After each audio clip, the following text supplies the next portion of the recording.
Vardanyan's court hearing, presided over by Judge Zainal Agayev on January 17th, will address accusations ranging from terrorism to crimes against humanity.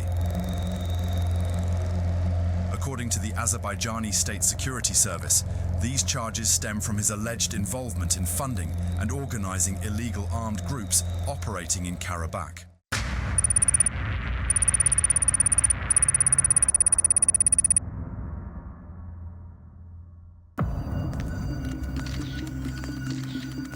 Best known as the founder of Troika Dialogue, one of Russia's premier investment banks, Vardanyan also carved a reputation as an advocate for global Armenian interests.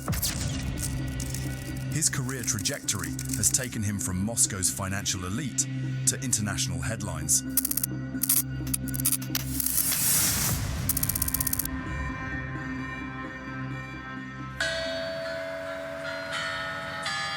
Vardanyan's impact on Russia's economy was profound. Under his leadership, Troika Dialogue became a cornerstone of Russian finance, and he served on the boards of major companies like Kamaz and Volga-Dnepr. His work extended to the Skolkovo Innovation Center, a flagship project in Russia's bid to modernize its economy.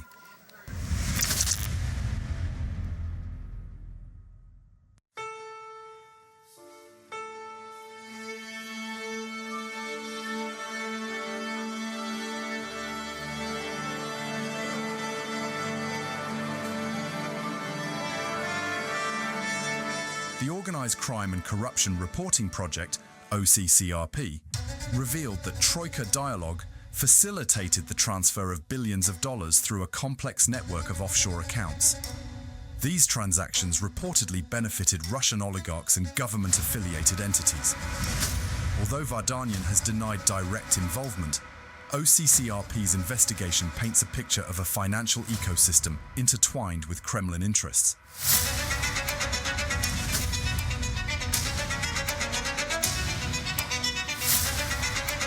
Vardanyan and his family were among those who received money from the laundromat. More than $3.2 million was used to pay for his American Express card, went to accounts belonging to his wife and family, and paid school fees for his 3 children in Great Britain.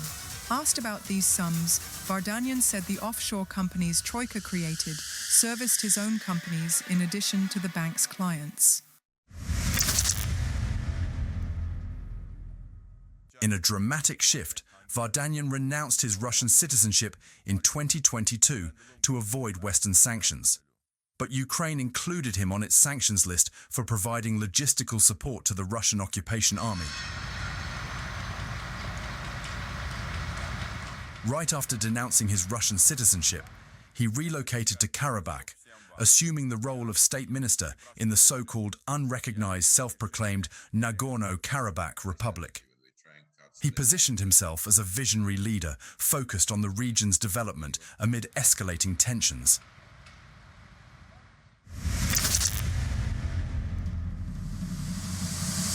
The timing of Vardanyan's move has raised suspicions.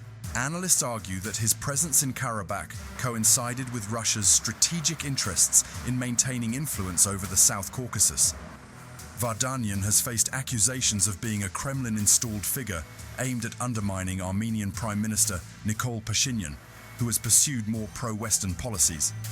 These claims are widely discussed in geopolitical analyses, including reports by Stratfor and the Moscow Times.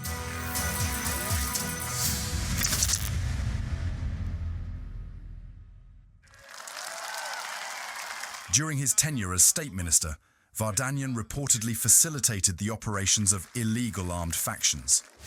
According to Azerbaijani security services, he facilitated the funding and operation of these groups, contravening international and Azerbaijani law. His activities have been a focal point in Azerbaijan's legal and diplomatic efforts to reassert control over Karabakh. Based on the collected evidence, reasonable suspicions have arisen that Vardanyan Ruben Vardanyan, born in 1968, currently a citizen of the Republic of Armenia, committed the criminal acts under Articles 214-1, financing of terrorism, 279.3, participation in an armed formations or groups, which are not provided by the legislation, and 318.1, illegal crossing of the state border of the Republic of Azerbaijan, of the Criminal Code of the Republic of Azerbaijan.